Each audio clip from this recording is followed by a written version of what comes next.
sister. Please don't marry her. What did you just say?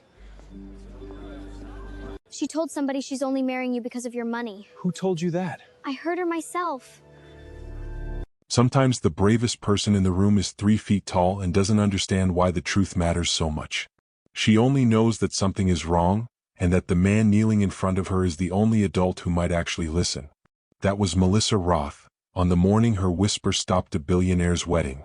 Before we begin, drop the city you're watching from in the comments, and if stories about quiet courage, hidden truths, and unlikely heroes move you, hit subscribe so you never miss the next one. The Barnes estate had never looked more beautiful. White roses climbed the stone archway leading to the garden chapel. Rows of gold-trimmed chairs sat filled with senators, hotel developers, and old money families who'd flown in from 3 continents. A string quartet tuned quietly beneath the shade of a 100-year-old magnolia tree, and somewhere near the kitchens, the smell of champagne and fresh bread drifted out over the lawn. At the center of it all stood Lincoln Barnes, 45 years old, dressed in a midnight blue suit with a white rose pinned to his lapel. He had built Barnes Logistics from a single leased delivery van into one of the largest private freight companies on the East Coast, and in 22 years of grinding, sleepless growth, he had never once let himself believe he deserved to slow down and be happy. Today he believed it. For most of his adult life, Lincoln had measured his days in shipping manifests, quarterly earnings calls, and the particular exhaustion of a man who had built something enormous entirely on his own. He'd bought this estate 11 years ago, back when he still ate dinner standing up at his desk, and he'd spent most of that time treating it less like a home and more like a place he occasionally slept. Somewhere in the last 2 years that had started to change. In 11 minutes, he was going to marry Camille Sterling, the woman he was certain had finally given him permission to rest. He straightened his bow tie, glanced toward the chapel doors and allowed himself for the first time in years to simply feel lucky. Then something small and warm gripped the edge of his jacket. He looked down.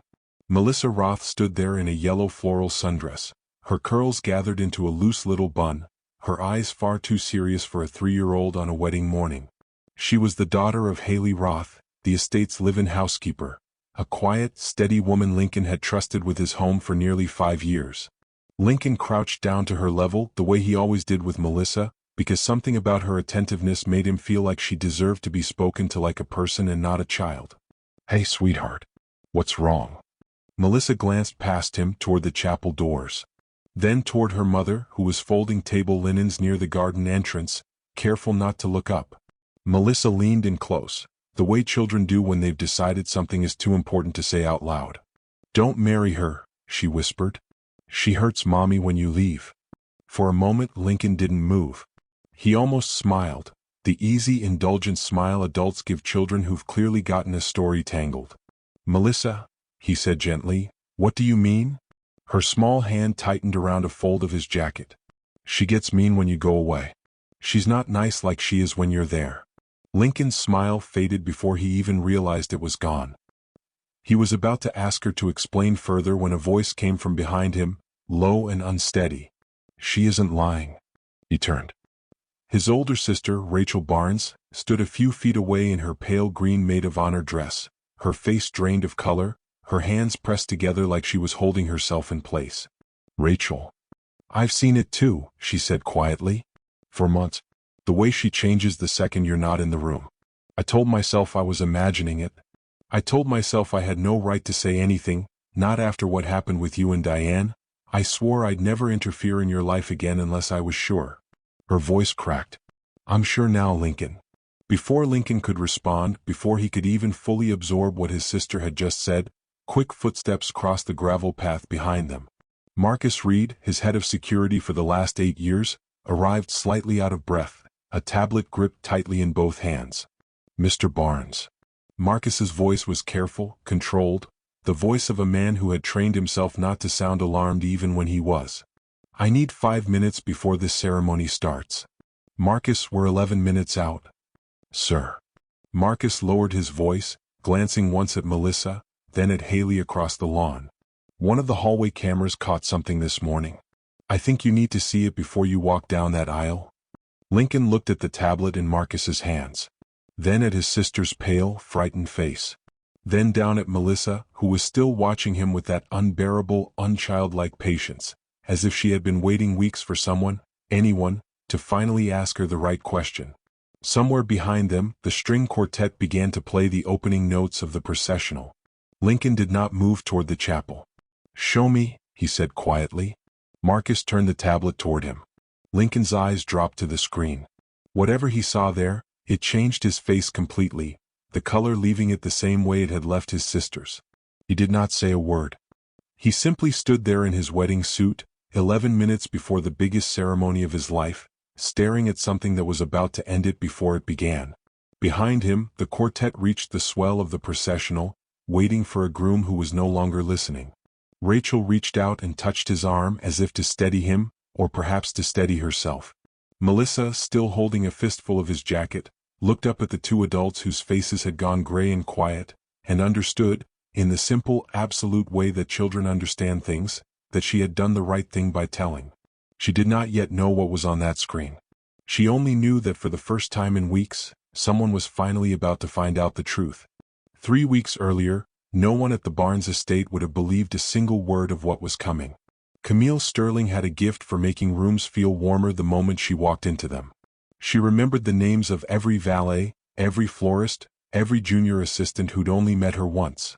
She volunteered 2 Saturdays a month at a downtown children's literacy program and never mentioned it unless someone else brought it up first. At the gala where she and Lincoln had met nearly 2 years earlier, she had spent 20 minutes in a quiet corner talking to an elderly widow that half the room had politely ignored, and Lincoln, watching from across the ballroom, had decided right then that he wanted to know a woman who did that.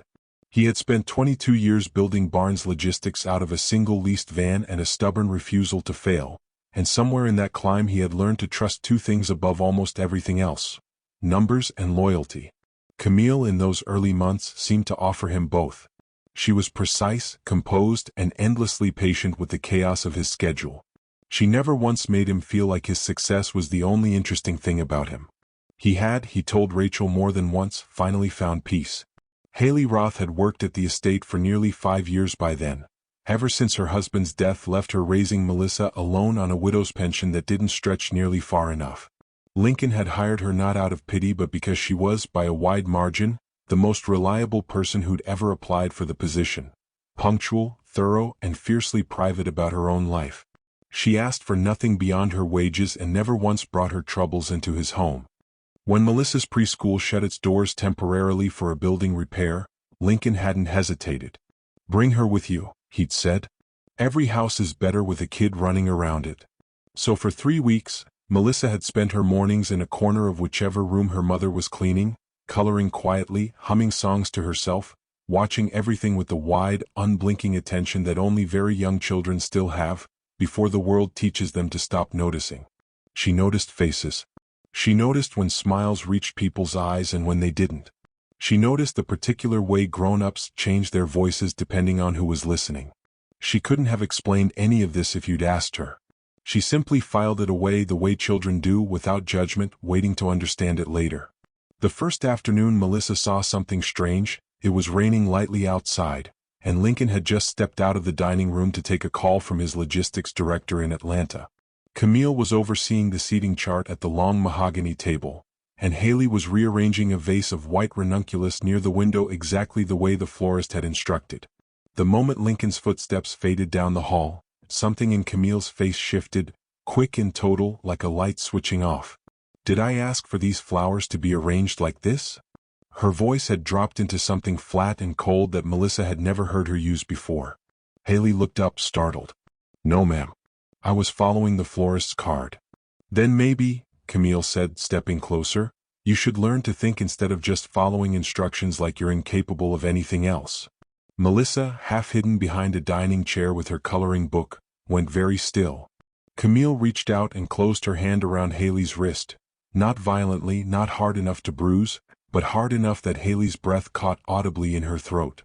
"Remember whose house this is going to be after tomorrow?" Camille said quietly. "Remember your place, Haley?" Footsteps sounded again in the hallway. Camille released Haley's wrist instantly, smoothing the front of her dress in one practiced motion. By the time Lincoln walked back through the doorway, phone tucked into his pocket, Camille was smiling, warm, easy, unbothered. "Everything's perfect in here," she told him, and she said it so naturally that Lincoln didn't so much as glance at Haley, who was already back to arranging flowers with her head down. Melissa stared at Camille from behind the chair, her small hands gripping her crayon so tightly it left a mark on her palm. She didn't have the words yet for what she'd just watched. She only knew, with the plain certainty children carry before the world complicates it out of them, that Camille's face had changed like a light switching off and on again, and that her mother's wrist was still red. She said nothing that day. But she remembered. That evening, after Camille had left for her own apartment across town and the estate had gone quiet, Melissa sat on the edge of her mother's bed while Haley brushed out her curls before bath time. "Mommy," Melissa said, "why did your arm turn red?" Haley's hands went still for half a second before she resumed brushing, her voice carefully light. "I bumped it on the table, sweetheart." "Silly me." Melissa didn't argue. She was 3, not foolish, and something in the way her mother's eyes wouldn't quite meet hers told her that the answer wasn't the whole truth. But she also understood, in the wordless way small children absorb the emotional weather of a house, that pressing further would only make her mother more tired than she already looked. So she let it go that night, and simply leaned her head against her mother's shoulder until the brushing stopped. Down the hall, Rachel Barnes stood in the doorway of her guest suite, phone in hand, staring at nothing in particular. She'd caught the tail end of something on her way past the dining room 20 minutes earlier, not the words, just the tone, sharp and unfamiliar, gone by the time she'd rounded the corner to look. She told herself she'd imagined it. She had a long, uncomfortable history of imagining the worst about the women her brother loved, and she wasn't eager to repeat it. So she said nothing to Lincoln that night either. Neither of them yet understood that their silence, however well-intentioned, was quietly becoming its own kind of danger. Over the days that followed, Melissa began to notice a pattern, though she wouldn't have called it that. She only knew that a kind of quiet math was happening in the house, one she was starting to solve without meaning to. Lincoln leaves. Camille changes. Lincoln comes back. Camille changes again. She saw it happen with a young server named Priya, who'd been hired for the week to help with wedding preparations. Priya had set a tray of crystal glasses down slightly off-center on the sideboard, and the moment Lincoln stepped out to sign for a flower delivery, Camille had descended on her with a voice so cutting that Priya's hands shook visibly rearranging the tray. By the time Lincoln returned, Camille was laughing warmly at something the wedding planner had said, and Priya was blinking hard by the coat closet, pretending to check her phone. She saw it with one of the gardeners, an older man named Walter who'd tended the estate's roses for 19 years. Camille told him, in front of Melissa and nobody else, that his work was sloppy and that she'd be making changes to the landscaping staff after the wedding. Walter said nothing. He simply nodded and kept clipping, his jaw tight, until Lincoln's car pulled back up the drive and Camille's voice softened into something almost musical. And she saw it more than once with her own mother, small things mostly. A room that had already been cleaned, ordered, redone. A comment about Haley's attitude that made no sense to Melissa, because her mother never raised her voice to anyone. Each time, the cruelty vanished the instant Lincoln's footsteps sounded nearby, replaced by something so convincingly warm that Melissa found herself doubting her own memory. One evening, curled against her mother on the small couch in their staff apartment, Melissa finally asked the question she'd been turning over for days. "Mommy, why does Miss Camille make you sad?" Haley went very still. She set down the sock she'd been folding and knelt in front of her daughter, taking both of Melissa's small hands in hers. "Sweetheart, you don't need to worry about grown-up things like that." "But she is mean," Melissa insisted, her small brow furrowed with the seriousness only children bring to injustice. "She's mean when Mr. Lincoln goes away. Why does she stop being mean when he's there?" Haley's throat tightened. She glanced instinctively toward the door, as if the walls themselves might repeat what her daughter had said. "Melissa, please don't say that to anyone else, okay? Not to Mr. Lincoln, not to Miss Rachel. Just, not right now." "Why?" Haley pulled her daughter into her lap, resting her chin on top of Melissa's curls so she wouldn't have to look at her while she answered. "Because sometimes," she said quietly, "telling the truth causes trouble, especially when the person you're telling it to doesn't want to believe it. And I need this job, sweetheart. I need it for us. If I say the wrong thing to the wrong person, we could lose our apartment. You could lose your school. I can't risk that. Not yet." It wasn't cowardice, though Haley sometimes lay awake wondering if it was. It was arithmetic, The brutal, narrow arithmetic of a single mother with no family safety net and a landlord's daughter's future resting on a paycheck that came from the very estate where her cruelty was happening. She had run the numbers 100 times in her head, and every version ended the same way. Speaking up cost more than she could afford to lose. Melissa didn't fully understand the reasoning. But she understood her mother's fear, because fear has its own language that children read fluently long before they can read words. She nodded against her mother's chest and said nothing more that night. Rachel, too, was accumulating her own quiet evidence. She'd started, almost without meaning to, watching Camille the way you watch weather, for changes in pressure. She noticed the half-second delay before Camille's smile arrived whenever Lincoln entered a room, as though it had to be summoned rather than felt. She noticed how differently Camille spoke to the household staff when she believed no one important was listening. She still said nothing. The memory of Diane, a woman Rachel had once judged so harshly, so wrongly, that her brother hadn't spoken to her for the better part of a year, sat heavy in her chest every time she considered saying something now. She had promised herself after that she would never again interfere in Lincoln's relationships unless she was completely, unshakably certain. She was getting closer to certain. She just didn't know it yet. It was 3 days before the wedding when Melissa saw the moment that finally cracked something open inside her. She was sitting on the back staircase with her doll, half out of sight, when she saw Camille grip her mother's arm again. Harder this time, hard enough that Haley's eyes filled with tears. She quickly blinked away before anyone else could see. Melissa didn't move. She didn't cry out. She simply sat very still on the stairs, clutching her doll, and understood something with total 3-year-old clarity. This wasn't just Camille being unkind, the way grown-ups were sometimes unkind about small things and forgot about it an hour later. Her mother was afraid. And her mother was never afraid of anything. By the night before the wedding, the estate had transformed into something out of a magazine spread. String lights threaded through the magnolia trees, a dance floor being leveled on the south lawn, a small army of caterers testing menu items in the kitchen until nearly midnight. Camille moved through it all like she already owned it, which, in a sense, she was about to. She had started speaking differently to the staff over those final days. Not around Lincoln, never around Lincoln, but in the in-between moments when she believed no one who mattered was watching. To the catering coordinator, she mentioned that things would be run more efficiently after tomorrow. To the wedding planner's assistant, she made an offhand comment about staff who wouldn't be kept on much longer. She was rehearsing a kind of ownership, trying the words on for size before she had any actual right to them. Haley felt it more than anyone. She'd spent the better part of the week trying to stay in rooms Camille wasn't in, a quiet, exhausting choreography that Melissa had noticed without fully understanding. It finally caught up with her the evening before the ceremony, while Haley was smoothing the linens in the guest suite where Camille's sister would be staying.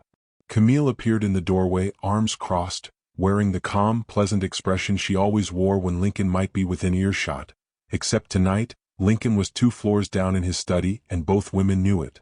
"You won't have him protecting you forever, you know," Camille said, stepping into the room and closing the door most of the way behind her. Her voice was quiet, almost conversational, which somehow made it worse. "Tomorrow I become part of this family. And things are going to look very different around here." Haley kept her eyes on the linens, her hands moving carefully, deliberately. "Yes, ma'am." "You've had a nice run," Camille continued, playing the loyal, humble little housekeeper Lincoln feels so sorry for. "But that ends tomorrow. I'd start thinking, if I were you, about how replaceable you actually are." Haley said nothing. She had learned, over the past several months, that silence ended these conversations faster than any response could. What neither woman noticed was Melissa, seated cross-legged just outside the half-open door with her coloring book forgotten in her lap, listening to every word. That night, after Camille had finally gone to sleep in her own wing of the house, Haley sat on the edge of Melissa's bed and pressed a kiss to her daughter's forehead. "Whatever happens tomorrow," she whispered, more to herself than to Melissa, who she assumed was already asleep, "just don't make any trouble, okay? Please." Melissa's eyes opened. "But why, Mommy?" Haley startled, then sighed, smoothing her daughter's curls back from her face. "Because I need this job, sweetheart. I need it for us. And sometimes the safest thing to do is stay quiet, even when it doesn't feel fair." Melissa didn't answer. But something in her small chest had been building for days now, a pressure she didn't have words for, only knew as a kind of ache that grew every time she watched her mother swallow her fear and smile anyway. The morning of the wedding arrived bright and warm, exactly the kind of morning wedding planners pray for. The estate buzzed with 100 small, urgent tasks. Melissa, dressed early in her yellow floral sundress so she wouldn't be underfoot during the final preparations, wandered the edges of the chaos with her doll tucked under one arm. She saw it happen one final time near the staircase, barely 20 minutes before the ceremony was set to begin. Lincoln had just stepped outside to greet an arriving guest. The moment his footsteps faded, Camille cornered Haley by the banister, her voice dropping into that same cold, private register. "Today you remember your place," Camille said. "For good." Haley lowered her eyes and said nothing, the way she always did. But Melissa, watching from a few feet away with her doll clutched tight against her chest, felt something inside her finally break loose from wherever it had been holding still. She thought of every time she'd watched her mother's eyes fill with tears she wasn't allowed to cry. She thought of every warm smile Camille wore the second Lincoln reappeared, like flipping a switch. She thought of her mother telling her, again and again, not to make trouble, and she understood, with a clarity that felt too large for her small body, that someone had to. So when Melissa spotted Lincoln standing near the chapel entrance, adjusting his bow tie, glancing at his watch, 11 minutes from a wedding he believed would be the happiest day of his life, she ran. Her small feet pounded across the gravel path. She reached him just as he turned, and she grabbed the edge of his jacket with both hands, breathless, her heart hammering harder than it ever had before. He knelt down immediately, the way he always did for her. "Hey, what's wrong, sweetheart?" Melissa looked back once, toward her mother folding linens near the garden entrance, refusing to meet anyone's eyes. Then she looked at Lincoln, and she said the words she'd been carrying for weeks, the words that would end a wedding before it began. "Don't marry her," she whispered. "She hurts Mommy when you leave." Lincoln didn't move for a long moment after Melissa's whisper landed. When he finally spoke, his voice was careful, almost gentle, the voice of a man trying not to spook something fragile. "What did she do to Mommy, sweetheart? Can you tell me?" Melissa struggled, the way 3-year-olds struggle with feelings too large for the vocabulary they have. "She's mean," she said again, her small hands twisting the fabric of her dress. "She's mean when you go. She's nice when you come back. She holds Mommy's arm too hard." It wasn't a complete account. It wasn't evidence in any legal sense. But paired with Rachel's pale, unsteady confirmation moments earlier, it was enough, more than enough, for Lincoln to feel something cold settle into his chest where, minutes earlier, there had only been anticipation. He turned to Marcus, who was still holding the tablet, and he said the only thing that mattered. "I want the truth. All of it. However long it takes." He didn't tell Marcus what conclusion to reach. He simply told him to look. Marcus retreated to the security office just off the main hallway, and Lincoln followed, Rachel close behind him, Melissa's small hand now folded tightly into her mother's, both of them waiting anxiously near the doorway while the men reviewed footage. The first clip Marcus pulled up showed the dining room, timestamped 3 weeks earlier. Haley crossed the frame carrying a stack of folded linens. Lincoln's own figure could be seen exiting through the far door. The moment he was gone, Camille entered the frame from the opposite side, and her posture changed instantly, shoulders squaring, chin lifting, her expression hardening into something Lincoln didn't recognize from 2 years of knowing her. He watched her grip Haley's wrist. He watched Haley's face tighten in pain she was clearly trying not to show. He watched the whole exchange end the second his own footsteps became audible again on the recording. Watched Camille's face soften back into warmth so fast it looked almost mechanical. "There's more," Marcus said quietly and kept scrolling. More footage surfaced, Camille berating the young server Priya over a tray of glasses, her voice sharp enough that Priya flinched even on the recording. Camille cornering Walter the gardener, threatening his job in a tone so casual it was almost worse than shouting. Camille, again and again, transforming the instant Lincoln left a room and transforming back the instant he returned, like an actress switching between 2 different roles depending on her audience. Rachel had gone completely silent, one hand pressed over her mouth. "How long?" Lincoln finally asked, his voice low. "Has this been happening?" Marcus didn't look up from the screen. "Based on what I'm seeing, sir, longer than anyone realized. She's careful. She almost always waits until she's sure you're actually gone, not just stepping out for a second. That's not impulsive behavior. That's someone who knows exactly where the cameras are and exactly how much time she has. The implication sat heavily in the room. This wasn't a woman who'd lost her temper once, under stress, during a chaotic wedding week. This was a pattern, deliberate and sustained, hidden with the kind of precision that suggested Camille had been managing two entirely separate versions of herself for months, possibly longer. Lincoln thought of every dinner where Camille had charmed his business partners. Every gala where she'd knelt beside an elderly widow no one else had bothered to speak to. He thought about how completely he had believed in that version of her, and how thoroughly that belief was now collapsing under the weight of a security tablet. "Keep going," he said quietly. Marcus scrolled further into footage from just the past few days, and his expression shifted, a flicker of something close to alarm. "Sir, there's a section here she seems to have specifically asked to be reviewed by our external contractor. Said one of the hallway units was malfunctioning. I want to see what's actually on it before." The office door opened. Camille stood in the frame, still in her robe, her hair half-pinned for the ceremony, her eyes moving from Lincoln's face to the tablet in Marcus's hands and back again. "What," she said slowly, "is going on in here?" For a moment, nobody answered. Lincoln looked at her. Really looked at her, the way you look at someone when the picture you've had of them for 2 years suddenly refuses to line up with what's in front of you. Camille's eyes flicked to the tablet again, and something passed behind them, gone almost as fast as it arrived. Fear maybe. Or calculation. "We're reviewing some footage," Lincoln said carefully. "Before the ceremony. On our wedding day?" Camille let out a short laugh, though it didn't quite reach her eyes. Lincoln, that's ridiculous. What could possibly be so urgent that it can't wait a few hours?" Marcus didn't offer an answer, and neither did Lincoln. The silence stretched long enough that Camille's practiced composure began to slip at the edges, a hairline crack in a surface that had, until 11 minutes ago, never once shown a flaw.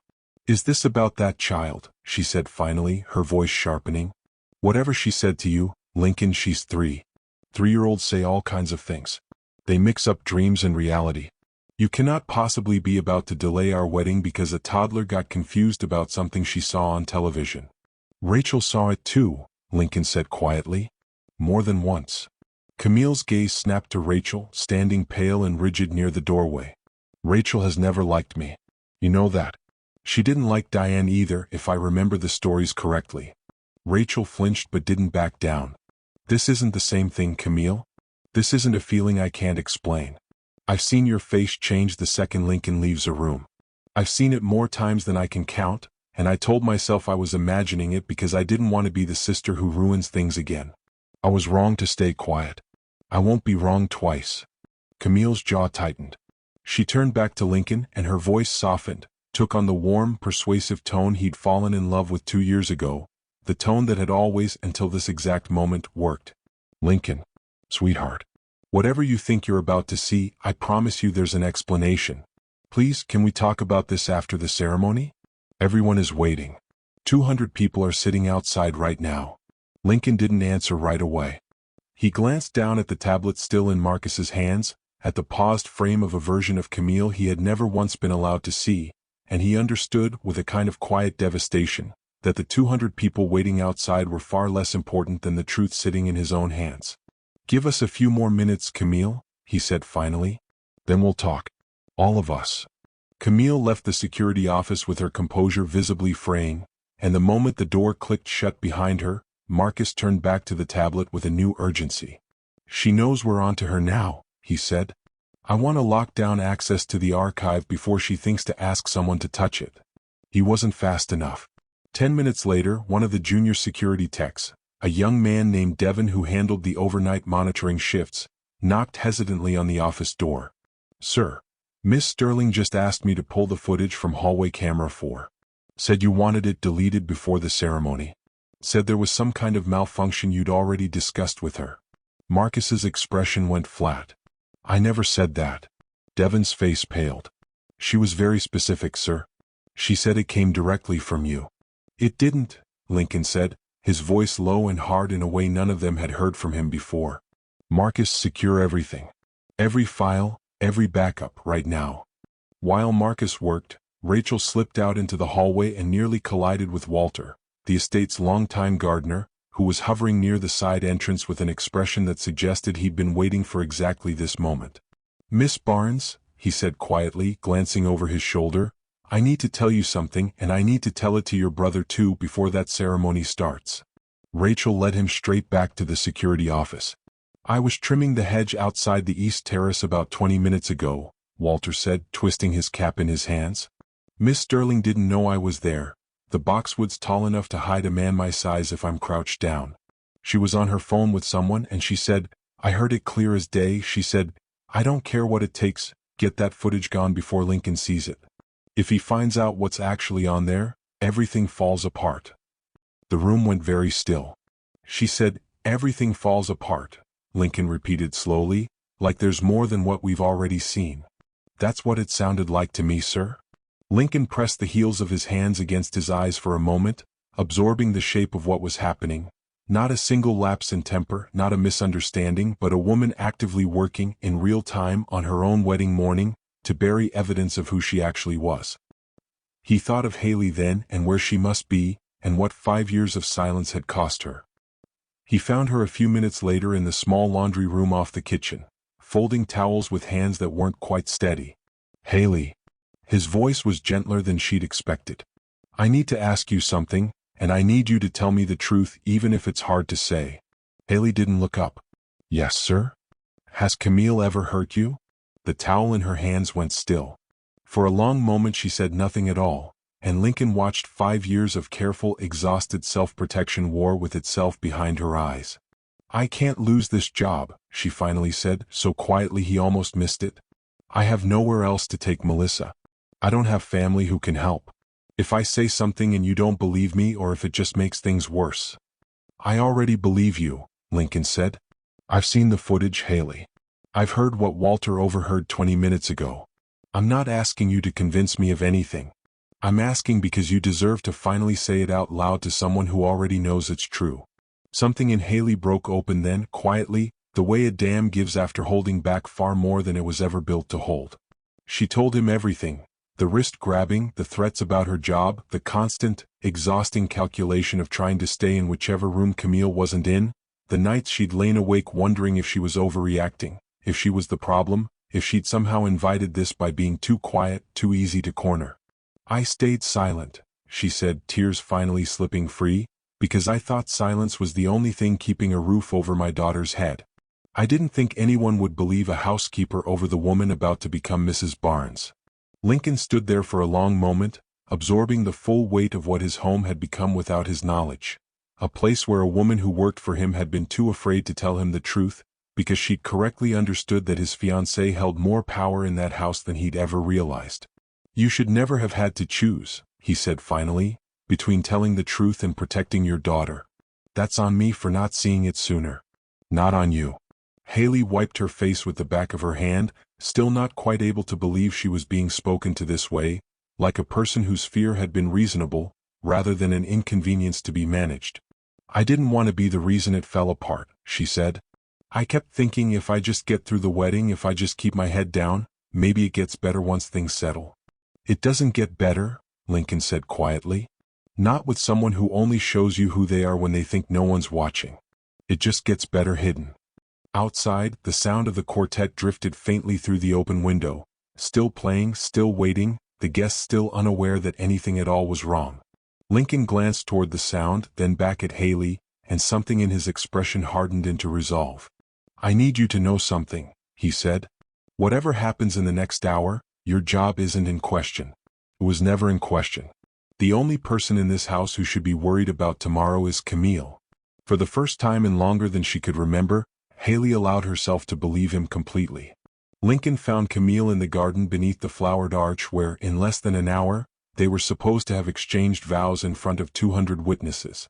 She turned when she heard him approach, and for a moment, the old smile arrived automatically, reflexively, before she seemed to remember that it no longer had anywhere useful to land. "There you are," she said, her voice pitched carefully bright. "Everyone's getting restless. We really should." She stopped when she saw his face. Whatever she'd been about to say dissolved on her tongue, replaced by the particular stillness of someone recalculating in real time. "I've seen the footage," Lincoln said. "All of it. And I know about the call you made to have it deleted. Her smile vanished completely this time, and for one unguarded second, Lincoln saw something underneath it, something colder and more calculating than anything he'd witnessed in 2 years of loving her. Footage can be misleading, she said, recovering quickly. You're looking at seconds, Lincoln, out of context. Haley's always been sensitive. She misunderstands things. Rachel saw the same pattern, independent of anything on camera. Rachel has never wanted you to be happy with anyone who isn't her idea of good enough. Marcus refused to delete evidence at your request, and you threatened his position for it. He's exaggerating to protect his job. Walter overheard you on the phone 20 minutes ago, Lincoln said, and watched something behind Camille's eyes finally falter. Telling whoever you called that if I found out what was actually on that footage, everything would fall apart. Silence stretched between them, filled only by the distant, oblivious music of the quartet, still playing for a ceremony that both of them now understood would never happen. Camille tried one more angle, softer this time, almost pleading. Lincoln, think about what we've built together. Think about the gala circuit, the partnerships, the way people look at us when we walk into a room. Do you really want to blow all of that up over a housekeeper's bruised feelings? Bruised feelings, Lincoln repeated slowly, and something in his voice went very quiet and very hard. Camille, I watched footage of you gripping her wrist hard enough that she flinched. I watched you threaten a gardener who's worked here longer than you and I have known each other. I watched you humiliate a 20-year-old server over a tray of glasses. That's not bruised feelings. That's a pattern you built carefully enough to hide from me for months.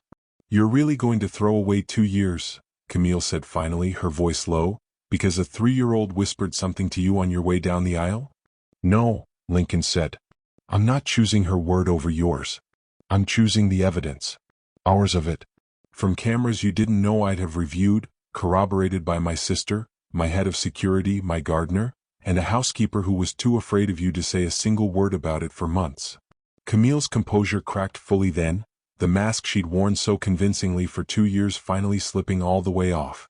You have no idea what it's like, she snapped, living in the shadow of people like Haley, people everyone feels sorry for, people who get treated like saints just for being quiet and humble while I have to actually perform, every single day, to be taken seriously in rooms full of people who assume I only got here because of you.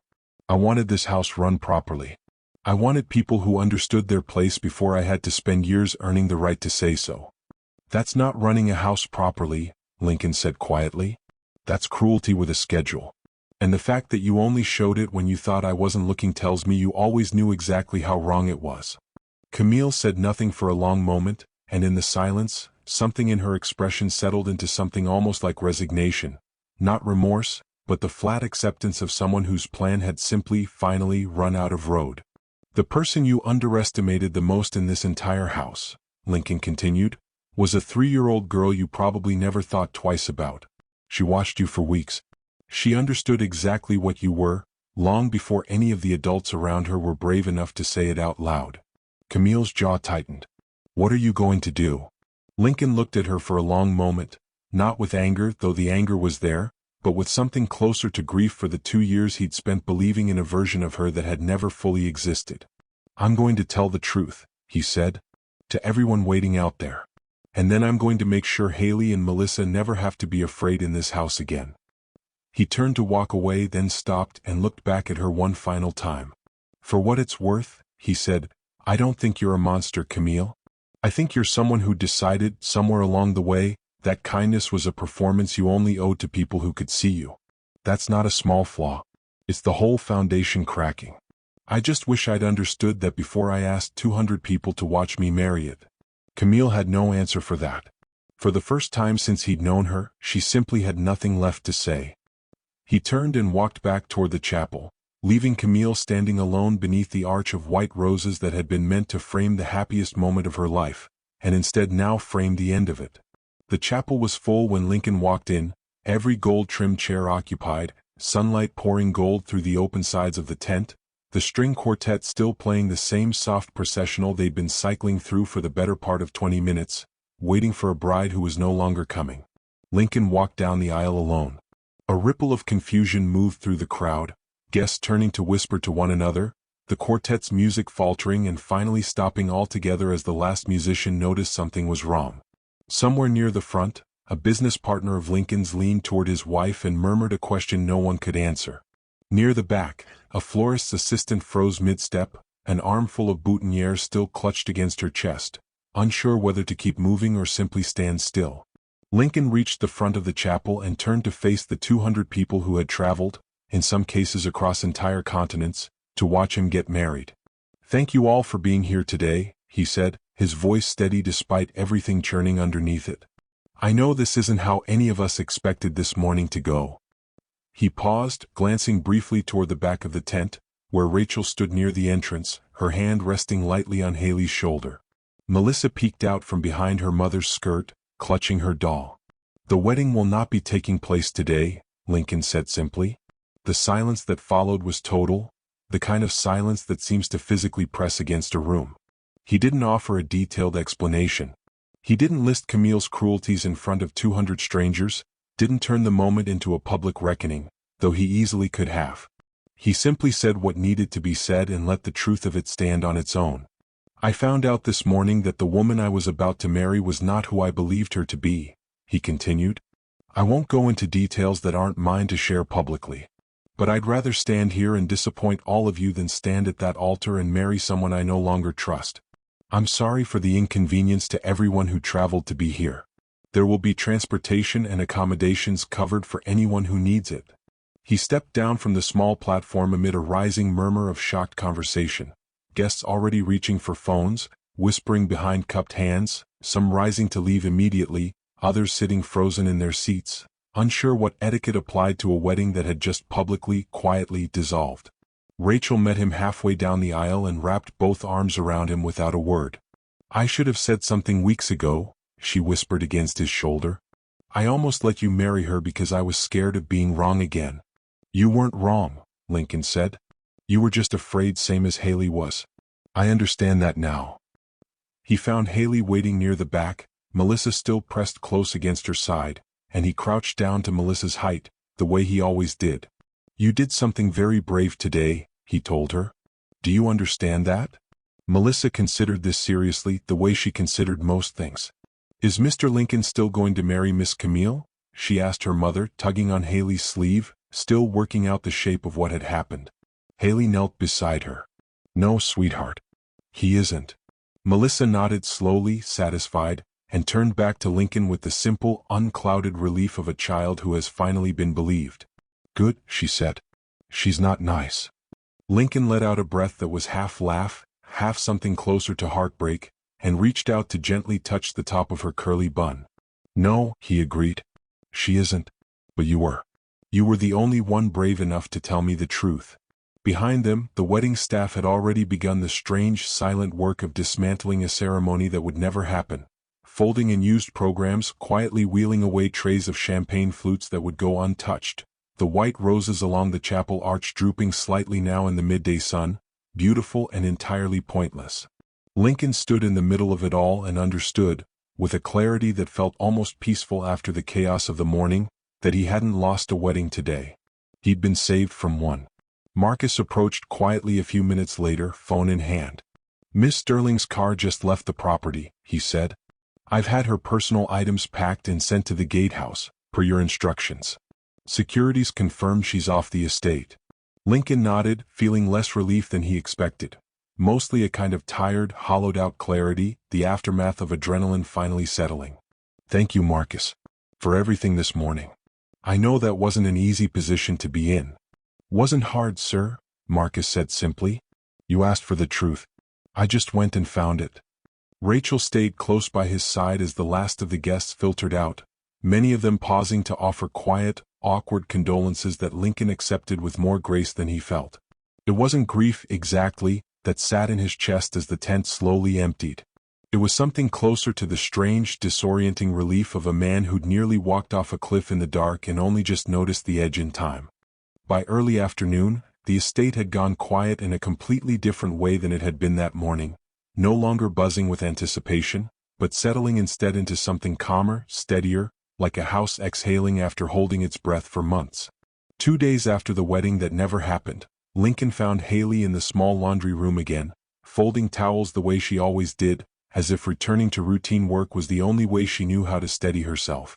"Come sit with me for a minute," he said. "I want to talk to you about something, and it isn't a reprimand, I promise." She followed him to his study, Melissa trailing behind, and sat stiffly in the chair across from his desk while he slid a folder across to her. "I want you to know first," Lincoln said, "that none of what happened these past few months was your fault. Not one part of it. You did the only thing that made sense given what you were facing. You protected your daughter the best way you knew how, with no safety net and no one you trusted to believe you. That's not weakness, Haley. That's survival." Haley opened the folder with hands that weren't quite steady.